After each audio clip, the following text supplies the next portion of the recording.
Hi! Price allot. கர்த்தருடைய பரிசுத்த நாமத்துக்கு யாவருக்கும் ஸ்தோத்திரம் உண்டாவதாக. மெசேஜ் கடந்து போகலாம். மத்தேயு சுவிசேஷம் 18ஆம் அதிகாரம் 8லேருந்து +9 வரைக்கும்.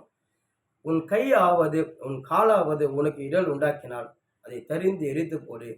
2 கை உடையன அல்லது 2 காலுடைய நித்திய அக்கினிக்குள்ள தள்ளப்படுவதை பார்க்கிலும், சப்பாணியாய் அல்லது ஊனமாய் நித்திய ஜீவனில் பிரவேசிப்பது உனக்கு நலமாய் இருக்கும். உன் கண் உனக்கு இடர் உண்டாக்கினால், அதை பிடுங்கி எறிந்து போடு. 2 கண்ணுடன் எரிகிற நரகத்தில் தள்ளப்படுவதை பார்க்கிலும், ஒற்றை கண்ணாய் ஜீவனுக்குள் பிரவேசிப்பது நலமாய் இருக்கும். நம்ம கர்த்தர் சொல்றாரு, உங்களை எது பாவத்துல விழ பார்க்குதோ, எது உங்கள பாவம் தள்ள பார்க்குதோ, அதுலேருந்து நீங்க மீண்டு வெளியே வாங்க. எந்த காரியம் உங்கள பாவத்துல விழ பார்க்குதோ, அந்த அந்த காரியத்த நீங்க எடுத்து போட்டு, அந்த பாவத்துல வெளியே வாங்க. அப்படி நீங்க அது எடுத்து போடாம, அந்த பாவத்துல போய் வீழ்ந்தீங்கன்னா, அது உங்கள அதாவது எரிகிற அக்கினியில போய் தள்ளிடும். அப்படி ஜீவனுக்கே ரொம்ப டேஞ்சர் ஆயிடும் சொல்றாரு. ஆமாங்க. அதாவது கர்த்தர் சொல்றாரு, ஒரு பொண்ணு இச்சையோட பார்த்தா உனக்கு விபச்சாரம் ஆயிட்டாச்சு. ஒரு பொண்ணு இச்சையோட பார்க்குற எந்த கண் உனக்கு இடர் உண்டாக்குனா, அந்த கண்ண பிடுங்கி போடு. அந்த கண்ண பிடுங்கி போட்டாக்கா, உன் சரீரம் மூலம் பாதுகாக்க முடியும். நித்திய ஜீவனுக்குள்ளே பிரவேசிக்க வழிய தேடுங்க அப்படின்னு சொல்லி கர்த்தர் சொல்றாங்க. அதாவது 2 கண்ணோட நீ பாவத்துல போய் விழுந்தனா, உன் சரீரம் முழுதும் பாவத்துல போய் விழுந்து எரிகிற அக்கினியில போயிடும். உனக்கு கை இடர் உண்டாக்கினா, அந்த கையை தரித்து போடு. உன் சரீரம் முழுவதும் பாதுகாக்கப்படும். உன் கால் இடர் உண்டாக்கினா, அதை எடுத்து போடு. உன் சரீரம் முழுவதும் பாதுகாக்கப்படும். நம்ம கர்த்தர் சொல்றாரு, பாவத்துல விழாதபடி நீங்க பாதுகாத்துக் கொள்ளுங்க. அன்று கர்த்தர் வந்து ஆதாரம் எவ்வளோ படிக்கும்போது அவங்களுக்கு எல்லாமே கொடுத்தாரு. அந்த ஏதேன் தோட்டத்துல அவங்களுக்கு கொடுக்காதது என்ன கொடுத்தாரு? எல்லாமே கொடுத்தாரு. அவங்க அதாவது அவங்க சாப்பிடுற ஆகாரம் அப்படி அந்த கார்டனே அவ்வளோ அழகா இருக்கும். அவ்வளோ சூப்பரா இயற்கையை குடுத்து, நல்ல பழங்கள குடுத்து, அது மட்டும் இல்ல மிருகம் கூட மனுஷனும் மிருகமும் சேர்ந்து அறியாத போல வாழ்ந்து சந்தோஷமான வாழ்க்கைய குடுத்து, கர்த்தர் ஆதாம் எவ்வளோ படைச்சு, அவங்களுக்கு எப்படியெல்லாம் வழி செஞ்சு கர்த்தர் நல்லது செஞ்சாரு. ஆனா அப்படி இருந்தாலும், அந்த சர்ப்பம் மோசமான சர்ப்பம் அவங்கள பாவத்துல விழும்படி சர்ப்பம் அந்த வஞ்சிச்சது.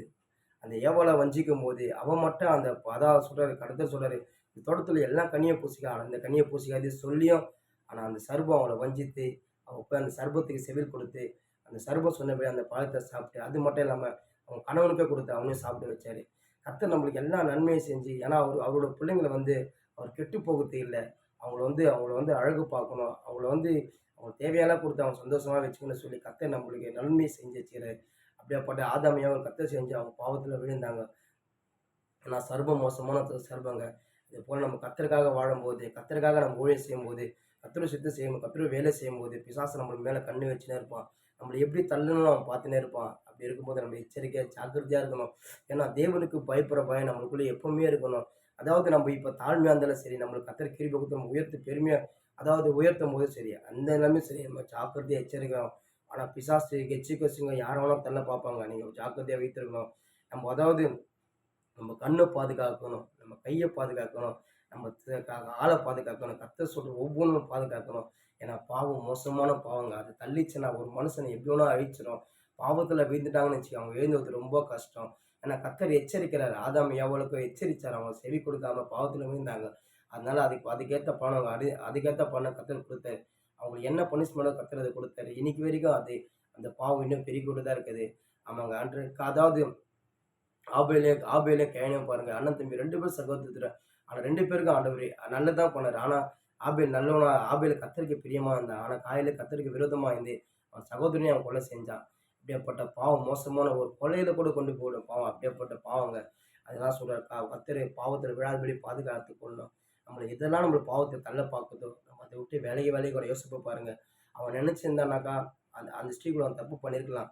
அந்த ஸ்திரீ அவன் சொல்றான் தப்பு பண்ணலான்னு சொல்லி கூப்பிடும்போது ஆனா யோசேப் சொல்றான், என் தேவனுக்கு நான் எப்படி துரோகம் செய்வது சொல்லி வெளியே ஓடுறாருங்க. அப்படியே போல கர்த்தருக்கு நம்ம உண்மையா பரிசுத்தமா வாழணும். ஏன்னா கர்த்தர் பரிசுத்தம் உள்ள தேவன். அவர் சுத்த கண்ணன். அவர் பாவமே செய்யாத பரிசுத்தம் உள்ள தேவனா இருக்காரு. நீங்க நானும் ஆரோக்கிய தேவன் அப்படியாப்பட்ட தேவனா இருக்கிறாரு.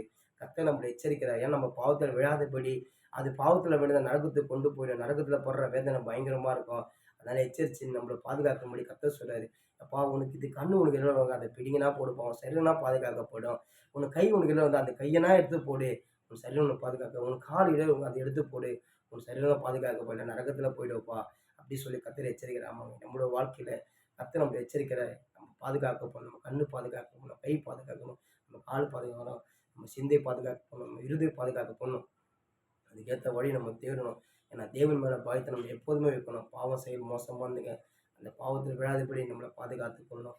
ஏன்னா தேவன் நம்ம மேல பிரியமா இருக்கார். தேவன் மேல பாசமா இருக்கிறாரு. அவர் சொல்றாரு, "அப்பா இந்த கண்ணுல கூட போகலாம், சரீரம் பாதுகாக்காம எச்சரிக்கையான்னு" சொல்றாரு. தேவன் நம்மள எச்சரிக்கிறாரு. அதாவது நம்ம கர்த்தருடைய சித்தத்தை நம்ம கர்த்தருடைய வேலை செய்யும்போது, கர்த்தருக்காக ஊழியம் செய்யும்போது, கர்த்தர் கொடுத்த அதாவது கர்த்தர் செய்ற எல்லா அவர் சொல்ற ஒவ்வொரு வார்த்தையும் கீழ்ப்படிந்து செய்யும்போது, பிசாசு எப்படி வேணாலும் தள்ள பார்ப்பான். நீங்க ஜாக்கிரதையா இருந்து கர்த்தர் சொன்ன எது எது நம்ம விலை பாதுகாக்கணுமோ அந்த விலைக்கு பாதுகாக்கும்போது, நிச்சயமா கர்த்தர் நம்ம சரீரத்தை பாதுகாப்பாரு. நம்ம தேவைகளை சந்திப்பார். ஜெபத்துக்கு தேவன் நன்றி செலுத்துகிறேன். இயேசு கிறிஸ்துவின் ஜெபிக்கிறோம் நல்ல பிதாவே.